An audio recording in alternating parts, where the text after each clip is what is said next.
जय महाकाल। जय महाकाली। पिताजी जैसे देखते हैं कि रात के जब विवाह होता है तो जो भी मतलब जयमाल वयमाल के बाद जब विवाह के लिए दूल्हा दुल्हन जाते हैं तो जो रिश्तेदार होते हैं वो तो ड्रिंक करे होते हैं और नशे में होते ही हैं। अगर ज्यादा ठंडी होती है तो वो दूल्हे को भी वो सेवन करवा देते हैं मदिरा का। तो उस समय मदिरा पान करके पूजा में बैठना तो वो भी गलत है ना, दिन में तो वो चीज संभव नहीं रहेगी, तो वो दिन में तो शायद ज्यादा उचित है। यह बात आपने बिल्कुल सही कही है। इसका भी अगर हम दिन में विवाह करते हैं, फेरे दिन में लेते हैं, तो उस समय वहाँ पे शराब का सेवन कोई नहीं किए होगा। हम देखते हैं जब रात्रि होती है तो जितने भी शराब का सेवन करने वाले होते हैं वे रात्रि में ही शराब का सेवन करते हैं। तो उस समय अगर दिन में होगा तो कोई भी नशे में ना वहाँ पे होगा और ना वह नशे में कोई हरकत ऐसी करेगा जिससे वैवाहिक कार्यक्रम में कोई व्यवधान उत्पन्न हो सके। तो यह भी बहुत बड़ी बचत हो जाती है। ताकि अगर रात्रि में करते हैं तो यह आप पर संपूर्ण तरीके से उचित है कहना कि आजकल के समय में यह एक शौक सा चल गया है। आप कोई बारात को लीजिए, 50% से ऊपर लोग शराब के नशे में आपको मिलेंगे ही मिलेंगे। बहुत कम बारात ऐसी होंगी जिसमें नहीं होंगे। लेकिन अगर हम दिन में यह फेरे का कार्यक्रम करें और रात में पार्टी करें तो हम इस गंदगी से बहुत हद तक बचाव कर लेंगे और कार्यक्रम भी बहुत अच्छे से और सुगमता पूर्वक संपूर्ण हो पाएगा। और पिताजी जैसे मैंने साउथ की शादियों में देखा है कि दोपहर की ही होती, सुबह से लेके चालू हो जाती है उनकी शादी। उनकी सजावट भी प्राकृतिक होती है और जो भी मेहमान आते हैं वो सब वहीं की ड्रेस पहने होते हैं, यानी धोती और शर्ट, साड़ी कैजुअली वाली पहनते हैं जैसे उनका पहनावा है। और जब शादी हो रही होती है और जो भी मेहमान आते हैं वो दूल्हा दुल्हन की शादी हो रही होती है उसी में ही वो आते हैं तो वो उनके ऊपर अक्षत छिड़कते हैं, मतलब आशीर्वाद के तौर पे वो उनके ऊपर छिड़कते हैं। तो क्या ऐसा होना सही है? जैसा कि आपने कहा कि साउथ में, तो अपने यहाँ उत्तर भारत में भी यहाँ पे भी रात्रि में जो होती हैं वैवाहिक कार्यक्रम उसमें भी अक्षत और लाई आई सब छिड़का जाता है। तो एक तरह से आशीर्वाद ही होता है। और जो आपने कहा कि वे वहाँ की ही पारंपरिक वेशभूषा में होते हैं, तो हम लोग देखते हैं कि जब स्टेज पे जयमाल एमाल का कार्यक्रम होता है तो स्त्री भी जो होती है ब्यूटी पार्लर से सज के लहंगे में पहन के, और दूल्हा भी शेरवानी या सूट जो भी जिसका जैसा भाव होता है पहन के स्टेज पे बैठते हैं। लेकिन जब वहाँ का जयमाल का प्रोग्राम हो जाता है उसके बाद भोजन वोजन करने के बाद जब शादी के लिए जाते हैं तो स्त्री और पुरुष दोनों ही अपने वस्त्रों को बदल लेते हैं। तब वे वापस से अपनी पारंपरिक वेशभूषा में आ जाते हैं। जैसे कि अपने यहाँ स्त्रियों के ऊपर पीली कपड़ा पहने या पीली साड़ी उस टाइप से पहन के बैठती, पुरुष भी सादे कपड़े पहन के बैठता है, तो वह वहाँ पे उचित होता है। लेकिन जब हम स्टेज पे होते हैं तो हमको 4 लोगों को दिखाना होता है और आजकल दिखावे का ही ज़माना है। अगर हम देखें तो हम लोग 50% खर्चा जो है दिखावे में ही कर देते हैं। अगर हम दिखावे को छोड़ दें तो हम आधा खर्चा बचा सकते हैं। हम घर में भी देखें तो हम लोग दिखावे के लिए कि हमारे घर में ये भी चीज़ हो, ये भी चीज़ हो, ये भी चीज़ हो, जबकि आवश्यकता नहीं होती है। तो दिखावा जो होता है वह खर्चा बढ़ाता जाता है। और आजकल दिखावे में ही देख रहा हूँ कि लोग एक दिन हल्दी का प्रोग्राम, तो उसमें सबको पीले वस्त्र पहन के आओ। फिर एक दिन मेहंदी का प्रोग्राम, तो सब जने हरे वस्त्र पहन के आओ। फिर विवाह के लिए अलग वस्त्र बनवा के आओ। मतलब एक विवाह को पूर्ण करने के लिए हमें 3 से 4 जोड़ी वस्त्र नए खरीदने पड़ते हैं, तो कितना खर्चा बढ़ जाता है। विवाह में मेहंदी बहू के लग रही है या बेटी के लग रही है, तो वहाँ पे क्या आवश्यक है कि हम हरे कपड़े पहन के बैठें तभी वहाँ पे खुशी होगी, या पीले पहन के बैठें तो ही खुशी होगी। वस्त्र से खुशी नहीं मिलती, खुशी अंतः आत्मा से जागती है। जब प्रसन्नता होती है तो हम चाहे जैसे वस्त्र पहने हो, हमें खुशी अपने आप प्राप्त होने लगती है। और जब हम दिन में करेंगे तो इन चीज़ों से भी हम बहुत हद तक बच जाएंगे, क्योंकि ये सब दिखावा अधिकतर रात्रि में जब सूरज ढल जाता है उसके पश्चात ही दिखावे का प्रचलन बढ़ जाता है। तो दिन में हम कई चीज़ों से बहुत बचते हैं। आप लोग कह सकते हैं कि पहले के समय में शिव जी की शादी तो दिन में हुई कि रात्रि में हुई, या विष्णु जी की या जो भी अन्य किसी की भी विवाह, तो आप लोग पूछ सकते हैं कि दिन में हुई कि रात्रि में हुई। तो आप लोग खुद सोचो, उस समय क्या बिजली थी? तब तो लाइट नहीं थी, तब दीपक जलते थे। कितने दीपक जला के कितना प्रकाश कर लेते। लोग कितनी दूर से आ रहे हैं, रात्रि में कैसे आते, कैसे करते। तो अधिकतर उस समय जितने भी वैवाहिक कार्यक्रम होते थे वो दिन में ही होते थे, और भोज भी दिन में ही होते थे। मगर आजकल क्योंकि प्रकाश की व्यवस्था रात्रि में भी हो गई है, तो हम भोज की व्यवस्था तो रात्रि में कर लें, लेकिन वैवाहिक कार्यक्रम अगर हम दिन में करें तो वह बहुत लाभदायक है। और पिताजी, जैसे आजकल देखते हैं जो पंडित जी लोग होते हैं, तो जो बहुत पुराने हैं पंडित जी, वो तो विधि अनुसार सब करते हैं, लेकिन आजकल जो नए विद्वान और नए पंडित जी जो आ रहे हैं, तो उनमें से कई पंडित जी लोगों को तो सही तरीके से मतलब पूजा का वही नहीं होता है ज्ञान, और वो पूजा कराते हैं। जैसे अभी एक हुआ, मैं विवाह में गया था, एक विवाह में अपने दोस्त के, तो वहां पे जो पंडित जी थे वो विवाह करवा रहे थे, तो जो मेरे दोस्त के मम्मी पापा थे उनको बैठाया, तो उनकी माता जी को उन्होंने उनके दाएं हाथ की तरफ बैठाया, जबकि बाएं हाथ की तरफ मतलब पत्नी को बैठाया जाता है। तो वहां की सभी लेडीजों ने उसका विरोध किया, तो वो बोले नहीं ऐसा नहीं होता है। लेकिन बाद में जब सबने बोला तब फिर उन्होंने फिर उनको दाएं मतलब बाएं हाथ की तरफ ही बैठाया। यह बात आपकी सही है। इसको हम लोग भी कहते थे कि जैसे कि ये तो प्रभु की इच्छा है कि मैं इस मार्ग में आ गया।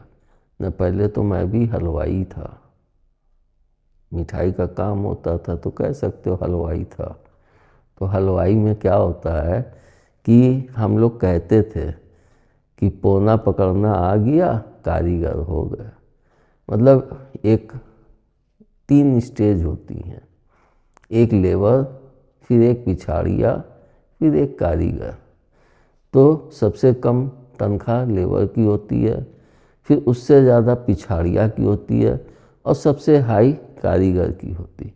थोड़ा सा समोसा भूंजना तलना जान गए तो वो छोड़ के दूसरी जगह चले जाते हैं, तो वहाँ पे जाके वे कारीगर हो जाते हैं। वही हाल आजकल पंडिताई में भी हो गया। थोड़ा सा मंत्रों का उच्चारण, पुस्तक आ गई हैं, पुस्तक पढ़ लिए, उच्चारण कर लिए, विधि विधान हर एक के यहाँ के अलग अलग होते हैं। जैसे कि हमारे परिवार का विधि विधान अलग है, वही मैं अपनी ससुराल का विधि विधान अलग है, और कई लोगों के विधि विधान को अलग देखता हूँ।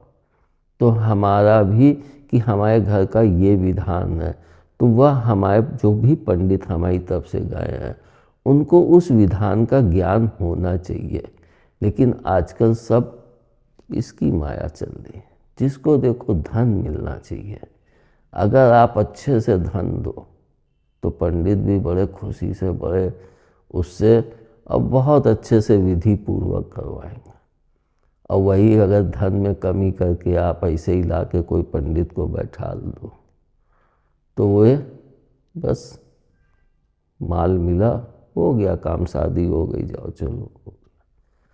बहुत से लोगों को तो मैंने यहाँ तक देखा है कि उनको तो इतना ज्ञान भी नहीं है, कई पंडितों से साथ का पड़ा, उनको ज्ञान भी नहीं है, लेकिन पंडित बने बैठे हैं। और मैंने कई लोगों को कि अगर उनसे पूछ लो तो उनको यह भी नहीं ज्ञान है कि हमारे सनातन धर्म में क्या होता है। जिसको मैंने अभी, जब मुझे आदेश हुआ कि रुद्री का पाठ करवाओ, तब पंडितों से पूछा मेरे बच्चों ने, तो किसी को यही नहीं मालूम था कि रुद्री क्या होती है। कई पंडितों से मंदिर में जाके पूछा कि रुद्री जी कि शिव जी के मंदिर में, तो उनको नहीं पता है कि रुद्री क्या होती है। तो हम लोग अपने पूर्व के धर्मों से जितना निकल के हट के दूर जा चुके हैं, उतना ही हम लोगों का पतन हो रहा है। इसलिए हमको स्वयं चाहिए कि हमारे धर्म में या हमारे पारिवारिक में यह वैवाहिक कार्यक्रम इस तरह से होता है, पंडित जी आपको ऐसे ऐसे करवाना है। तो पंडित की भी मजबूरी हो जाएगी कि हम इन कार्यक्रमों को अपने जजमान के अनुसार करवाएं, वरना हमारा भी माल कम मिल जाएगा। इसलिए हम लोगों को स्वयं अपने रीति रिवाजों को बचा के और उनका दृढ़तापूर्वक निर्वाह करना चाहिए। यजमान के अनुसार जो है पंडित जी लोगों को विवाह कराना चाहिए। तो इसमें आजकल लोग, जो यजमान लोग हैं, वो क्या करते हैं, जो फेरे का समय होता है तो म्यूजिकल फेरा करते हैं। मतलब 2 आर्टिस्ट गाने वालों को बुलाते हैं और वो गा करके वो फेरों के मंत्रों का ज्ञान देते हैं लोगों को, और पंडित जी उस समय जो भी मतलब मंत्र का उच्चारण कर रहे हो। तो क्या ये उचित है कि जब पंडित जी मंत्र उच्चारण कर रहे हैं फेरे के समय, उस समय मतलब गा करके विधि का विवरण करना चाहिए? यही तो मैंने कहा ना कि आजकल बहुत गड़बड़ चाट बना दी गई है। जिसको जो मन आता है, जैसे होता है वो सब करने लगते हैं। ये कहाँ से उचित है? जब कोई संस्कृत में उच्चारण करता है पंडित बैठ के, तो उसका एक अलग प्रभाव होता है। जो उनके उच्चारण मुंह से निकलते हैं तो उसकी ध्वनि से वहाँ के उसमें एक अलग ही वेव्स बहने लगती है, तो वो एक अलग माहौल हो जाता है। लेकिन व्यक्ति दिखाने के लिए म्यूजिकल हो या ये सब केवल दिखावा, इससे कोई लाभ नहीं है। जैसे कि मैंने अभी कई लोगों से सुना कि तुम वहीं बैठे हो, बॉम्बे में हो, कलकत्ता में हो या लंदन में हो या कहीं बाहर बैठे हो, तुम वहाँ से ही अपना जो भी तुम्हें पाठ कराना है पैसा भेज दो, ऑनलाइन तुम्हारी यहाँ पूजा हो रही है या ऑनलाइन तुम्हारे वहाँ का श्राद्ध कार्यक्रम वो सब यहाँ हो रहा है। अरे बाबा, जब तुम यहाँ हो ही नहीं, तुम उपस्थित नहीं हो, तो तुमको लाभ क्या मिलेगा? क्या वो भी ऑनलाइन यहाँ से वहाँ ट्रांसफ़र हो जाएगा? उसके लिए तो आपको यहाँ उपस्थित होना चाहिए। आपके पास इतना भी समय नहीं है कि आप अपने इन कार्यक्रमों को निपटाने के लिए 2-4 दिन की छुट्टी लेके आके उसको एक अच्छे से मतलब एक लगाव और भाव के साथ करें, तो उसका आपको लाभ मिलेगा। और अगर आपके अंदर वह भाव नहीं है तो आप सिर्फ पैसे के बल पे ही जीना चाहते हो। जैसा कि मैंने कहा है कि लोगों के पास पैसा है तो खाना बनाने वाली बाई रख ली, तो वह खाना बना रही है, उसको जितनी तनख्वाह मिले उसी हिसाब से कि मेरे को पैसा मिलना है, सब्जी बनानी एक, ये बनाना है वो, तो उसमें कोई भाव नहीं, लगाव नहीं। और वही जब माँ बनाती है या एक पत्नी प्रेम से बनाती है, तो कि आज मैं अपने स्वामी को ये खिलाऊं, आज मैं अपने बच्चों को ये बना के खिलाऊं ताकि उनका शरीर पौष्टिक हो, तो पैसा और प्रेम बहुत दूर है, मतलब एक अलग छोर है और एक अलग छोर है। अगर प्रेम पाना है तो उसके लिए समय निकालना पड़ेगा और करना पड़ेगा, नहीं तो पैसा ही चल रहा है इस समय। पिताजी, जैसे आजकल विवाह में बहुत चल रहा है कि जब रात के रिसेप्शन होता है तो देखते हैं कि दूल्हा दुल्हन की एंट्री पे अगल बगल पंडित जी लोगों को खड़ा करके आरती करवाई जाती है। अब वो आरती वो दूल्हा दुल्हन की कर रहे हैं या भगवान की कर रहे हैं ये तो नहीं समझ में आता है, लेकिन जब स्टेज में पहुंचते हैं तो स्टेज के भी चारों तरफ पंडित जी लोग खड़े हैं और वो बड़ी बड़ी आरती लेके, जैसे गंगा आरती होती वैसे ही स्टेज पे आरती कर रहे होते हैं सामने की तरफ खड़े होकर के। तो क्या ये उचित है? अगर आरती करनी है तो भगवान की करें, स्टेज में जाने से पहले करें। पहली बात कि जब आरती करते हैं तो उसमें क्या आरती गाते हैं? हाँ, आरती गाते नहीं है, इसका तो नहीं पता कि गाते हैं कि नहीं गाते हैं, क्योंकि गाना बजता है पीछे। गाना बजता है ना, आरती तो नहीं गाते हैं। तो मैंने पहले भी कहा है कि जो मैंने एक बार वीडियो में बोला था कि जो ये आरती की जाती है तो ये हम लोग भगवान की नज़र उतारते हैं। तो अगर वो पंडितों को खड़ा करके या वो करके आरती जला के और वो उतार रहे हैं तो वहाँ पे कितने लोग खड़े हैं उनकी नज़र लगती है, तो वे नज़र उतारी जाती है। इसको मैंने जब मैं शिवजी बना था उसमें, तो उसमें भी जब रथ वहाँ पे पूरा यात्रा ख़त्म होके जब पहुँची थी तो वहाँ पे आरती उतारी गई थी कि नज़र उतार दें, कितने लोग देख के कि नजर आ गए कहीं इनको परेशानी ना हो जाए, तो नज़र उतारी जाती है और जिसको हम लोग देखते भी हैं। लेकिन जैसे कि आप बोले कि पंडित लोग उतारते हैं, तो जैसा धन वैसा ही दस आप लोग बना लेते हैं। धन अधिक है तो आप 10 पंडित खड़े कर लोगे, धन कम है तो फिर खाली पत्नी स्त्री आती है, वो आरती खाली पुरुष की उतारती है, लेकिन पुरुष तो नहीं स्त्री का उतारता है। तो क्या पुरुष के नज़र लगी है स्त्री के नहीं लगी नज़र, तो दोनों की आरती उतरनी चाहिए। तो यह भी तो एक तरह से गलत है ना। अगर उतारी जा रही है तो स्त्री पुरुष दोनों को एक साथ उतारनी चाहिए, भले कोई तीसरा पर्सन उतारे या कोई पंडित उतारे, उससे कोई वो नहीं है।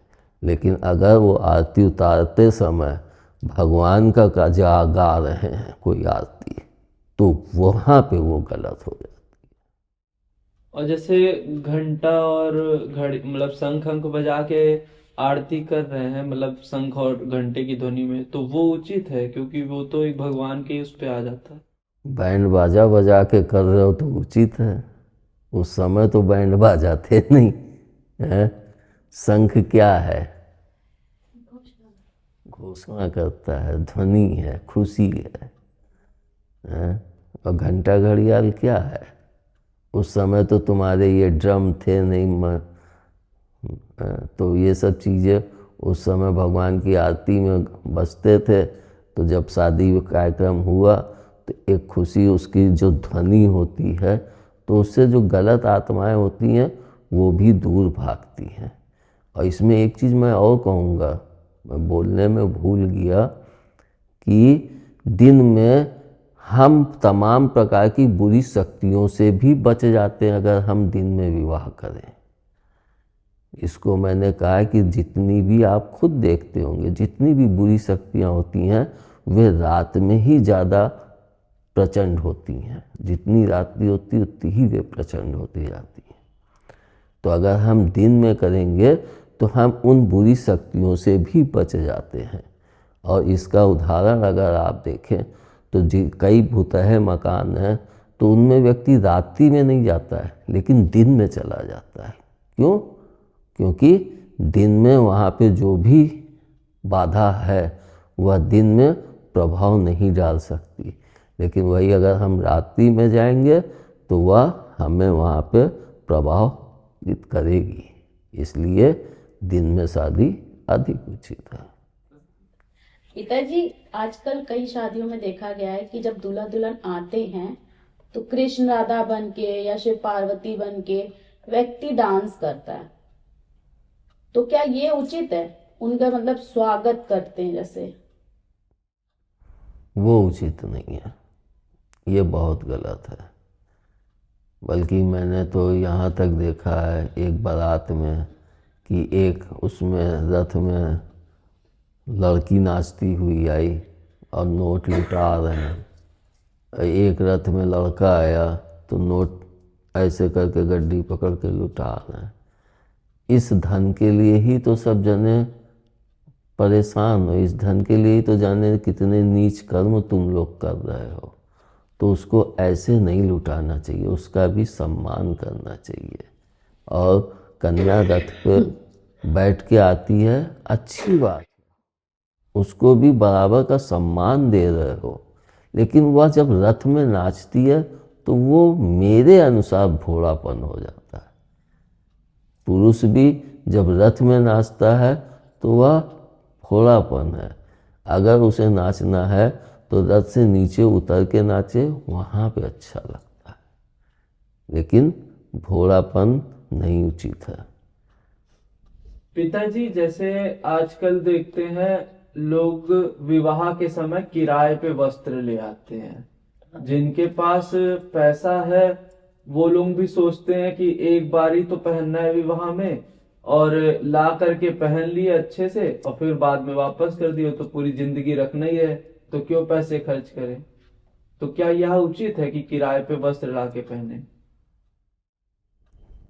जो किराए पे वस्त्र ला के पहनते हैं वो मैंने देखा अधिकतर जैसे लहंगा है और शेरवानी है, ये सब चीज़ें जो स्टेज पे काम आती हैं, जिसको हमको दिखाना, कहा ना दिखावा, तो दिखावे के लिए हम थोड़ा सा किराया खर्च करके पहन के दिखावा दिखा दिए और उसके बाद वो हम फिर बाद में नहीं पहनते हैं।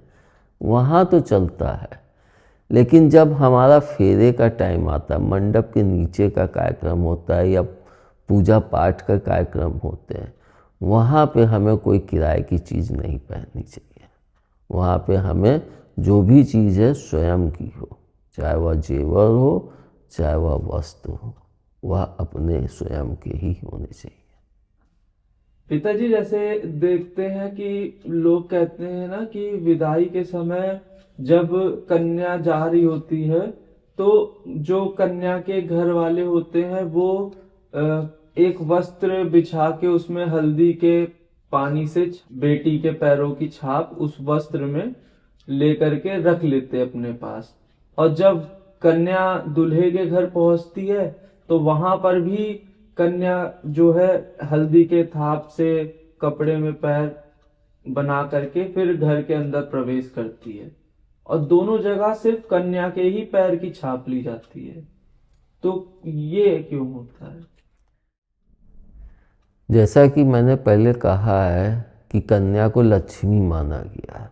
जब बहू आती है तो कहते हैं लक्ष्मी आई घर में, और जिस घर से कन्या जाती है विदा होके, तो वहाँ पे उसकी कि हमारे घर से लक्ष्मी ना चली जाए, तो वो उसकी छाप को लेके रख लेते हैं कि हमारे घर में लक्ष्मी हमेशा बनी रहे।